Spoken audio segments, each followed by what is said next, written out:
Hey all, here are OS Reviews. You're watching our video unboxing of the Chuwi HeroBook. This is a budget Windows 10 laptop that sells for $200 and has a 14-inch Full HD IPS display, a very modern design including an edge-to-edge keyboard, a super large touchpad, and it also uses an Intel X5 chipset. The model number is E8000. Performance can go up to 2 GHz, it's quad-core, and has a benchmark score of roughly 1,619. Now, all the previous Atom devices that we've reviewed were the Z8350, which is the much more popular Atom chipset found on so many low-cost netbooks and laptops, clocked at 1.44 GHz, but performance in 2019 is definitely low-end and it kind of struggles to keep up. The average benchmark score is 1,269. So the E8000 used in this is actually a step up. It's pretty much the top of the line in Intel's Atom series of chipsets and kind of verges on performance of Celeron chips. So all in all, you get a slightly better improved performance. It's still not going to replace, an Intel Core i series device, but at the same time, it should be a touch faster.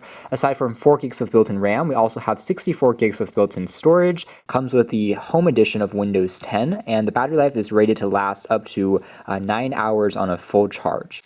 Just like Chuwi's tablets that we've checked out in the past, the packaging here is very simple, made out of cardboard, again just to focus on the value which goes into the product itself as opposed to the packaging, and then some of the specs printed above. Now there's also a version that seems like that runs on Linux, which is pretty interesting, but again this is the Windows 10 edition. The top compartment here features the power cables and adapters, and there is a proprietary round plug. Knowing that Chuwi's other products are using USB Type-C, I would have preferred to see that, but it is what it is. Again, presentation is exactly the same as the tablets like the Hi9 Plus, the Hi9 Pro that we reviewed. It's sandwiched between a layer of foam, and that's it. Nothing else is in here, but it's fairly well protected for transit.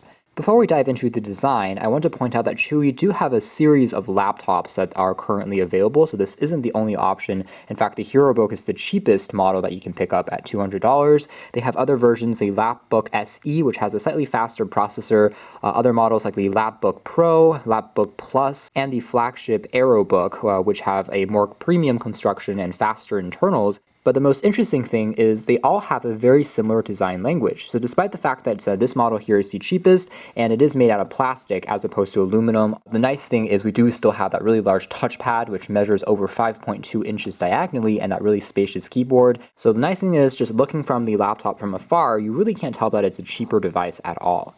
So taking a closer look now, again, the body is made out of plastic, but it still feels very solid in terms of its weight distribution. We just have the Chuwi logo. It's not backlit, but overall the laptop itself is relatively slim. Definitely would classify it as an Ultrabook. Again, the X5 series chipset is fanless, so it draws very little power, which allows the battery life to perform better. There's a mini HDMI port. There is the kind of hinge here, which is in the same darkened tone as a MacBook.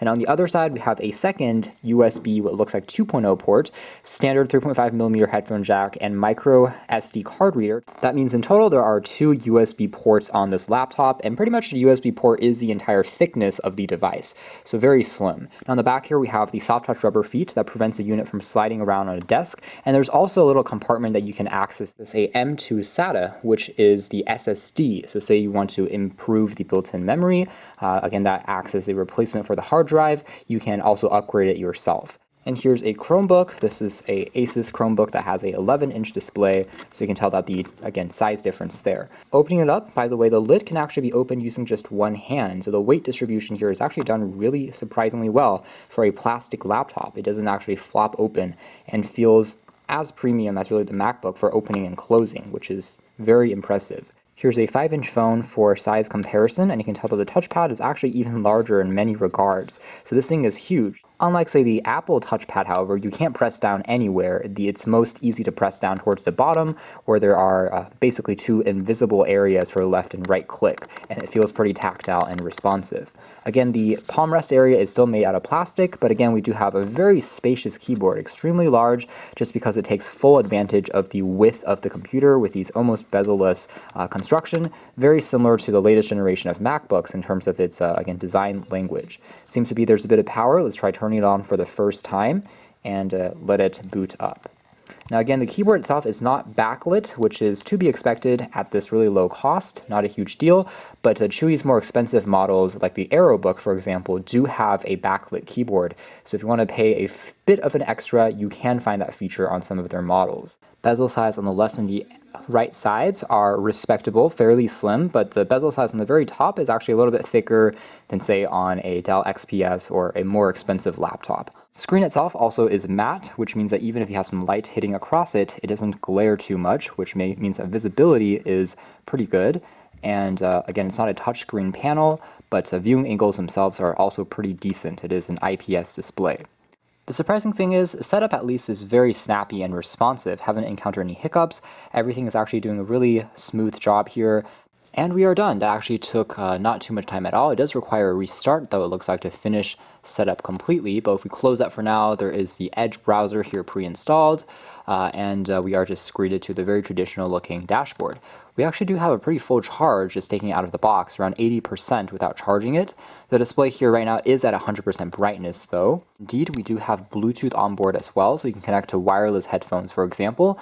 Wi-Fi reception also seems to be quite strong, at least here in terms of the signal strength. In terms of Office and OneNote, Word, PDF, Excel, so on and so forth, you do have a trial version, but it's not fully included version out of the box. Roughly 42 gigs are remaining out of the 64 gigabytes. So a kind of significant 20 gigabytes or so have been taken up by the operating system and various other applications. So do keep that in mind. Not the most space in the world. So if you do want to read back lots of media content, I would really recommend using an external hard drive. And indeed, our Windows 10 here is fully licensed and up and running using a Braswell series quad-core CPU. The Edge browser here, of course, performs very well for an entry-level device. It's slightly optimized, especially on low-end hardware, for example, the Atom series, compared to Chrome, which is a bit more taxing on the processor. But you can see here how scrolling is just buttery smooth using Edge.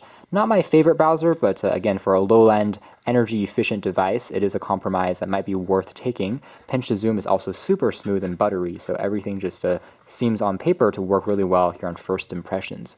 If we try loading something like the New York Times, let's see how that will render, tapping on enter.